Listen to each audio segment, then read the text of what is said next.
Hello friends, आज हम बात करेंगे एंजियोप्लास्टी के बाद कुछ कॉमन मेडिकल इमरजेंसीज के मैनेजमेंट के बारे में। एंजियोप्लास्टी हो जाने के बाद कुछ तरह की कॉमन मेडिकल प्रॉब्लम्स या इमरजेंसी सिचुएशंस आ जाती हैं। इनको हम घर पर कैसे मैनेज करें और कब डॉक्टर के पास लेके जाएं, बेसिक मैनेजमेंट स्ट्रैटेजी क्या होगा, इसको डिस्कस करेंगे। ये इस टॉपिक का सेकेंड पार्ट है। फर्स्ट पार्ट में कुछ और इमरजेंसीज पर हमने बात करी थी, आज कुछ और इमरजेंसीज को डिस्कस करेंगे। टॉपिक पर जाने से पहले जो लोग हमारे चैनल पर नए हैं उन्हें रिक्वेस्ट करूंगा कि चैनल को सब्सक्राइब करें, वीडियोस को लाइक और शेयर करें। एंजियोप्लास्टी के बाद कुछ लोगों में हाइपरटेंशन या सडन बीपी शूटअप होने का प्रॉब्लम हो सकता है। ज़्यादातर ये दवाओं को मिस करने की वजह से या खाने पीने में कुछ विशेष ध्यान ना रखें या कोई चीज़ की सडन स्ट्रेस या रिएक्शन की वजह से हो सकता है। ज़्यादातर इससे बहुत ज़्यादा दिक्कत नहीं आएगी। अगर बीपी 160, 170, 180 तक भी है तो भी कोई दिक्कत नहीं आएगी, अनलेस पेशेंट को साथ में कोई हार्ट का प्रॉब्लम हो रहा है, कोई पेन हो रहा है, कोई सीवियर प्रॉब्लम्स लग रही है, कोई लकवा जैसे फीचर्स लग रहे हैं, किडनी का कोई असर दिख रहा है। अगर कुछ ऐसा आपको प्रॉब्लम दिख रहा है तो फिर डेफिनेटली आपको डॉक्टर के साथ कंसल्ट करना पड़ेगा और पेशेंट को हॉस्पिटलाइज करना पड़ेगा। अगर सिंपल ब्लड प्रेशर का थोड़ा शूट अप है और खासकर अगर 170, 180 तक है तो इतना कोई टेंशन लेने की ज़रूरत नहीं है। अगर 200 प्लस चला जा रहा है और उसका कारण दवा को मिस करना नहीं कुछ और है तो फिर डेफिनेटली आपको डॉक्टर को दिखाना पड़ेगा। अगर दवा मिस किया है, उस वजह से बीपी शूट अप किया है, तो अपनी दवा का डोज ले लीजिए, फिर से बीपी चेक करिए। अगर बीपी वाली मेडिसिन है आपके पास अवेलेबल तो डॉक्टर के साथ डिस्कस करके एक आध एक्स्ट्रा डोज भी आप ले सकते हैं। वो इतना सीरियस सिचुएशन नहीं होना चाहिए। इसके अलावा किडनी प्रॉब्लम्स को रिलेटेड इमरजेंसी क्रिएट हो सकती है। कई बार एंजियोप्लास्टी के बाद किडनी पर असर पड़ सकता है। एंजियोप्लास्टी के दौरान जो कॉन्ट्रास्ट यूज होता है वो किडनी पर नुकसानदायक हो सकता है। कई बार हार्ट अटैक में बगैर एंजियोप्लास्टी हुए भी किडनी पर असर हो सकता है। ऐसा होने पर आपको अगर पेशाब कम हो रही है, पेशाब का कलर चेंज हो रहा है या जलन हो रही है या ऐसा कुछ सिग्निफिकेंट प्रॉब्लम लग रहा है तो आपको डॉक्टर से डिस्कस करना ज़रूरी है। ज़्यादातर केस में ये प्रॉब्लम आने का उतना चांस नहीं है। हाँ, अगर पेशाब बिल्कुल ही कम हो जाती है, 1 लीटर आने के बदले अगर आपको 100 ml यूरिन आ रहा है दिन भर में, कलर चेंज हो गया है, खासकर ब्लड आ रहा है, तो डेफिनेटली आपको डॉक्टर से डिस्कस करना पड़ेगा। ज़्यादातर केस में दिक्कत नहीं आती है। पानी ज़्यादा बढ़ा दीजिए, ब्लड प्रेशर वगैरह को घर पे चेक कर लीजिए, मोस्टली दिक्कत नहीं आएगी। अगर वैल्यूज़ क्रिएटिनिन की बढ़ने लगती है या आपको घर पर दिक्कत आने लगती है तो डेफिनेटली आपको डॉक्टर के साथ दिखाना पड़ेगा और हो सकता है एडमिट भी करना पड़े। एक और सिचुएशन कभी कभी होती है कि हार्ट अटैक के बाद या एंजियोप्लास्टी के बाद कभी कभी कार्डियोजेनिक शॉक में पेशेंट चला जाता है, बीपी बहुत कम हो जाता है और पिकअप नहीं हो पाता। ऐसा होने का कारण ज़्यादातर वीक हार्ट्स के प्रेजेंस में ऐसा हो सकता है कि हार्ट अटैक की वजह से हार्ट बहुत वीक हो गया हो, तो हो सकता है कई बार दवा का ओवरडोज ले लिया हो या बाय मिस्टेक ज़्यादा एक्स्ट्रा दवा खा ली हो या डोज ज़्यादा हो गया हो या कभी यूरिन बहुत ज़्यादा हो गया, आपने पानी नहीं पिया, यूरिन बढ़ाने वाली दवा का डोज ज़्यादा हो गया। ऐसा सिचुएशन में ब्लड प्रेशर कम हो सकता है। अगर बहुत ज़्यादा लो ब्लड प्रेशर है और खासकर अगर दिमाग पर असर हो रहा है, चक्कर, कमज़ोरी हो रही है, बात करना मुश्किल हो रहा है, यूरिन आउटपुट कम हो रहा है, बॉडी ठंडी हो रही है, तो डेफिनेटली आपको डॉक्टर को दिखाना पड़ेगा। अगर थोड़ा बहुत ब्लड प्रेशर कम है तो घर पर ही पानी और नमक ज़्यादा लेने से काम चल सकता है। इसके अलावा आपको कई बार वैस्कुलर कॉम्प्लिकेशंस हो सकते हैं, यानी जिस जगह पे एंजियोप्लास्टी है वहाँ पे पंचर साइड में कोई इन्फेक्शन हो जाए, घाव हो जाए, ब्लीडिंग हो जाए या कोई रैशेज वगैरह हो जाए या खून वहाँ पे दिखाई देने लगे, हेमाटोमा के स्पॉट्स दिखने लगे, वो एरिया फूल जाए, ये सारे कॉम्प्लिकेशंस कभी कभार हो सकते हैं। ज़्यादातर केस में इतना कोई इमरजेंसी नहीं होगा और ज़्यादातर को घर पर मैनेज किया जा सकता है। इन्फेक्शन अगर हो तो डॉक्टर के साथ पूछ करके एंटीसेप्टिक क्रीम्स जैसे कि बीटाडिन, स्पोरेनियोमाइसिन है, सोफ्रामाइसिन है, ये सारी खूब लगा सकते हैं दिन भर में 2 से 3 बार। कुछ एंटीबायोटिक्स जैसे कि फ्लोरोक्विनलोन्स है, ऑगमेंटिन है, ये सारी चीज़ों का आप ले सकते हैं। तो इनसे ज़्यादातर अगर छोटा मोटा कोई इन्फेक्शन हो तो चला जाएगा। अगर ज़्यादा प्रॉब्लम अगर हो रही है तो आपके कार्डियोलॉजिस्ट या डॉक्टर के साथ संपर्क करना चाहिए। इसके अलावा किसी पर्टिकुलर दवा का रिएक्शन भी कभी कभी हो सकता है। जैसे आपने कोई दवा खाई, उससे कोई रिएक्शन हो गया, सडन बीपी कम हो गया, सडन गति कम हो गई, चक्कर आने लगे, ऐसा थोड़ा बहुत साइड इफेक्ट हो सकता है। क्या साइड इफेक्ट है और दवा का कितना रिएक्शन है उस पर डिपेंड करेगा कि आपको क्या मैनेजमेंट करना है। इसके अलावा कुछ बेसिक रूल्स जो आपको ध्यान रखने की ज़रूरत है, जो घर पर होने वाली इमरजेंसी को मैनेजमेंट करने में आपकी मदद करेगी और इमरजेंसी होने के चांसेस को कम करेगी। सबसे पहले तो एक बेसिक स्ट्रैटेजी आपको ये रखना है कि कोई भी मेडिकल इमरजेंसी आए तो उसको रिकॉग्नाइज करना ज़रूरी है। हमने ऑलरेडी कार्डियक कॉमन इमरजेंसीज पर वीडियो किया है, तो अगर आपको समझ में आएगा कि भाई ये सिचुएशन कुछ बिगड़ रही है तो आप डॉक्टर के पास जा पाओगे। यदि आपको समझ ही नहीं आएगा तो फिर उससे प्रॉब्लम होने तक या कंडीशन बिगड़ने तक का आप वेट करोगे, जो कि नुकसानदायक हो सकता है। तो प्रॉब्लम अगर हो रही है तो उसे रिकॉग्नाइज करना ज़रूरी है। घर पर इमरजेंसी मैनेजमेंट के लिए किट या मेडिसिन होना ज़रूरी है। जैसे मान लीजिए बीपी कम हो रहा है तो क्या करना है, शुगर कम हो रहा है तो क्या करना है, शुगर कम हो रहा है तो उसको चेक करने के लिए ग्लूकोमीटर चाहिए। अगर ऑक्सीजन सैचुरेशन कम हो रहा है तो चेक करने के लिए पल्स ऑक्सीमीटर चाहिए।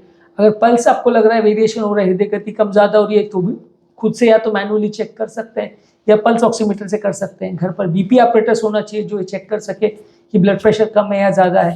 तो ये सारी इमरजेंसीज को आप रिकॉग्नाइज तब कर पाओगे जब सारा इमरजेंसी किट और इमरजेंसी है या नहीं वो जानने के लिए किट आपके पास अवेलेबल होगा। ये किट आपकी बेसिक चीज़ों को समझने में, जानने में मदद करेगी। जब कभी भी पेशेंट की सिचुएशन में कुछ आपको लग रहा है कि गड़बड़ हो रही है तो उसका बीपी चेक करिए, शुगर चेक करिए, सैचुरेशन चेक करिए, पल्स चेक करिए। 4-5 चीज़ें भी अगर आपने चेक कर ली तो कुछ हद तक मदद मिल जाएगी। स्किन का टेम्परेचर भी चेक कर सकते हैं। बॉडी अगर ज़्यादा ठंडी हो रही है तो इसका मतलब बीपी ज़्यादा कम हो गया है। बॉडी बहुत ज़्यादा गर्म हो रही है तो हो सकता है फीवर हो रहा हो। तो वैसी सारी चीज़ों को आपको बेसिक चीज़ों को अगर आप देख पाएंगे, जांच कर पाएंगे, समझ पाएंगे तो मैनेज करना थोड़ा ईजी हो जाएगा। इसके अलावा इमरजेंसी में किसको कांटेक्ट करना है, कहाँ आना है, और इमरजेंसी की इंपॉर्टेंट कॉन्टैक्ट नंबर्स अवेलेबल होना चाहिए। मान लीजिए आपका पेशेंट सडनली बेहोश हो गया, अनकॉन्शियस हो गया, तो उसको कैसे मैनेज किया जाए वो सारी चीज़ें आपको पता होनी चाहिए। कहाँ पे लेके जाना है, कौन सी एम्बुलेंस को बुलाना है, एम्बुलेंस के नंबर्स होने चाहिए। हॉस्पिटल में जहाँ जाना है वहाँ का कोई इमरजेंसी कॉन्टैक्ट नंबर होना चाहिए कि आप वहाँ पहुँचे, बेड खाली नहीं है। तो वो सारी चीज़ें आपको पहले से पता होना चाहिए कि इमरजेंसी में करना क्या है, किसके पास लेके जाना है और किसको कॉन्टैक्ट करना है। आपकी कार्डियोलॉजिस्ट का नंबर या उसके असिस्टेंट का नंबर या आपके जो हॉस्पिटल है उनका नंबर, हॉस्पिटल के इमरजेंसी डिपार्टमेंट का नंबर या हॉस्पिटल के रिसेप्शन का नंबर, ये सारी इमरजेंसी कॉन्टैक्ट नंबर्स आपके पास घर पर होने चाहिए और एक किसी व्यवस्थित जगह पर जहाँ पे इजीली एक्सेसिबल हो वहाँ पे होने चाहिए, या मल्टीपल लोगों के फ़ोन नंबर्स में, फ़ोन बुक्स में सेव्ड होने चाहिए। इसका होने का कारण ये कि कई बार एक आध फ़ोन में अवेलेबल हो, इमरजेंसी में कोई व्यक्ति अनकॉन्शियस हो गया, पेशेंट ही अनकॉन्शियस हो गया, उसी के फ़ोन नंबर में सारे इंपॉर्टेंट कॉन्टैक्ट नंबर्स थे, उसकी फ़ोन बुक लॉक हो गई क्योंकि पेशेंट अनकॉन्शियस हो गया, उसका पासवर्ड किसी को नहीं पता है। तो वैसे केस में वो नंबर सबके पास होने चाहिए, घर में 4-5 लोग के पास होना चाहिए, ताकि वैसा कोई भी सिचुएशन अराइज हो तो उन्हें कॉन्टैक्ट किया जा सके। या हेल्पलाइन नंबर्स या इमरजेंसी नंबर्स जो है कहीं पे आप लिख के भी रखो किसी डायरी में तो एक्सेप्टेबल है। इसके अलावा थोड़ा बेसिक मैनेजमेंट सबको आना भी चाहिए। जैसे इमरजेंसी में करना क्या है, बीपी कम हो तो पानी नमक देना है, शुगर कम हो तो ग्लूकोज देना है, ग्लूकागॉन का इंजेक्शन देना आना चाहिए। इसके अलावा अगर आपको इमरजेंसी में किसको कॉन्टैक्ट करना है वो सब चीज़ें सबके पास अवेलेबल होना चाहिए। अगर पेशेंट अरेस्ट में चला गया है तो उसको रिकॉग्नाइज करना और कार्डियोपल्मोनरी मसाज देना, ये सारी चीज़ें आनी चाहिए। तो ये सारी चीज़ें घर के मल्टीपल लोगों को आनी चाहिए। मल्टीपल लोगों को सिखाने का मतलब ये है कि कई बार क्या है कि पेशेंट कई ऐसी जगह पे अनकॉन्शियस हो गया, उस समय कौन सा रिलेटिव अवेलेबल होगा आपको पता नहीं रहेगा। तो इसलिए पहले से अगर घर के सारे मेंबर्स को अगर वो सारी चीज़ें पता रहेंगी तो मैनेज करना ईजी रहेगा। मान लीजिए घर के सबको पता है कि भाई अगर बीपी कम हो तो क्या करना है, बीपी ज़्यादा हो तो क्या करना है, शुगर कम हो तो क्या करना है, शुगर ज़्यादा हो तो क्या करना है। तो वो सारी चीज़ें सबको अगर आएंगी तो मैनेज करना ईजी होगा। अननेसेसरी इमरजेंसी सिचुएशन में पैनिक क्रिएट नहीं हो जाएगा, सब लोग घबरा नहीं जाएंगे और मैनेज करना मुश्किल ना हो, इसके लिए मदद मिलेगी आपको। इसके अलावा पेशेंट को ट्रांसपोर्ट कैसे करना है उसकी प्लानिंग भी करना ज़रूरी है। कई बार क्या है कि आपने एम्बुलेंस को कॉल किया, एम्बुलेंस आने में टाइम लग रहा है कि आप ऐसी जगह रह रहे हो जो इजीली एक्सेसिबल नहीं है, एम्बुलेंस बहुत आने में टाइम लगा रही है या बिजी है, तो कार से भी कैसे ट्रैवल करना है वो सारी चीज़ें भी अरेंज होनी चाहिए। तो ये चीज़ों का भी पहले से निर्धारण होना चाहिए कि इमरजेंसी में आप हॉस्पिटल पहुँचोगे तो कैसे पहुँचोगे, बाई चांस एम्बुलेंस नहीं है तो क्या करना है। और ये ज़रूरी है कि जो व्यक्ति पेशेंट है वो खुद गाड़ी ड्राइव ना करे, क्योंकि उस समय वो अनकॉन्शियस अगर हो जाता है, बीपी कम हो जाता है, तो वैसे टाइम में एक्सीडेंट होने का रिस्क बढ़ जाएगा। तो गाड़ी ड्राइव कोई और करे, पेशेंट को गाड़ी की बैक सीट पे लेटा के भी अगर आप ले जाओगे तो भी एटलीस्ट जल्दी हॉस्पिटल पहुंच पाओगे। हाँ, अगर ऐसा सिचुएशन है कि मान लीजिए एम्बुलेंस आने में 5 ही मिनट बाकी है कि 2 ही मिनट बाकी है, तो आप लेके मत भागिए।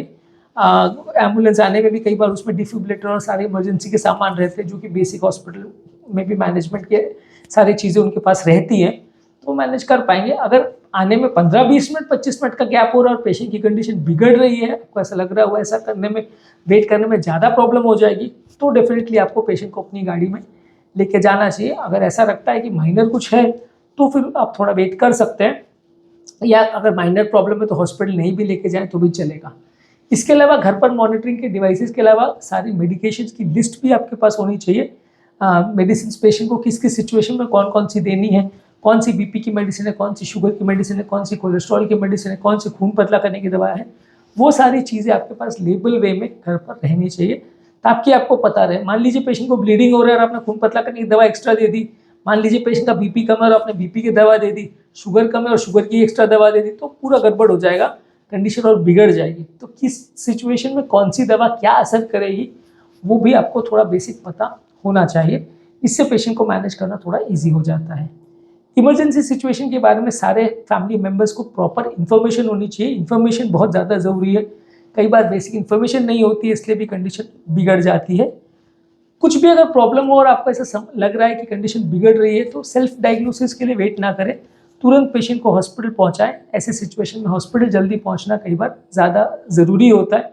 सेल्फ डायग्नोसिस करने के चक्कर में आप इंपॉर्टेंट टाइम को वेस्ट करते हैं। इसके अलावा आप ये भी कर सकते हो कि अगर ऐसा कोई सिचुएशन होए तो डॉक्टर के साथ जो इमरजेंसी नंबर्स अवेलेबल हैं, हॉस्पिटल के जो इमरजेंसी कॉन्टैक्ट नंबर्स हैं, खासकर डॉक्टर के जो फर्स्ट असिस्टेंट वगैरह हैं, उनका नंबर आप ले सकते हैं। कई बार क्या होता है कि आपके कार्डियोलॉजिस्ट आपके लिए अवेलेबल नहीं हो पा रहे, आपका सर्जन आपको फ़ोन पर अवेलेबल नहीं हो पा रहा, वो किसी सर्जरी में बिजी है, कहीं बाहर बिजी है, कहीं आउट ऑफ स्टेशन है, उनसे बात नहीं हो पा रही है, तो हॉस्पिटल के 5-7 नंबर अगर आपके पास हैं तो चलेगा। मेरे यूजुअली ओपीडीज़ में, मेरी क्लिनिक्स में तो सारे मेरे इंपॉर्टेंट नंबर्स, अपॉइंटमेंट के नंबर्स अलग और इमरजेंसी कॉन्टैक्ट नंबर्स अलग हम पेशेंट को प्रोवाइड कर देते हैं। तो वैसी सिचुएशन में थोड़ा इजी हो जाता है पेशेंट के लिए कि बाई चांस अगर मेरे से बात नहीं हो पा रही है तो किसी ऐसे व्यक्ति जो मेरे साथ हमेशा से काम करता है तो उनको ज़्यादातर इन्फॉर्मेशन रहती है जो आपकी मदद कर सके। तो मैं नहीं कह रहा हूँ कि हर जगह हर हॉस्पिटल में सेम ही सिस्टम होगा, लेकिन जब भी आप किसी हॉस्पिटल में जाएँ तो इमरजेंसी में किसे कॉन्टैक्ट कर सके, कम से कम 2-3 नंबर आपको हमेशा अपने साथ रखना चाहिए, क्योंकि एक व्यक्ति अगर एक्सेसिबल नहीं है तो आप दूसरे को कॉन्टैक्ट कर सके तो आपके लिए ज़्यादा अच्छा होगा। आज के टॉपिक में हमने इमरजेंसी मैनेजमेंट के बारे में कुछ इंपॉर्टेंट चीज़ों पर बात करी। जो लोग हमारे चैनल पर नए हैं उन्हें रिक्वेस्ट करूँगा कि चैनल को सब्सक्राइब करें, वीडियोस को लाइक और शेयर करें ताकि ज़्यादा लोगों को इससे मदद हो।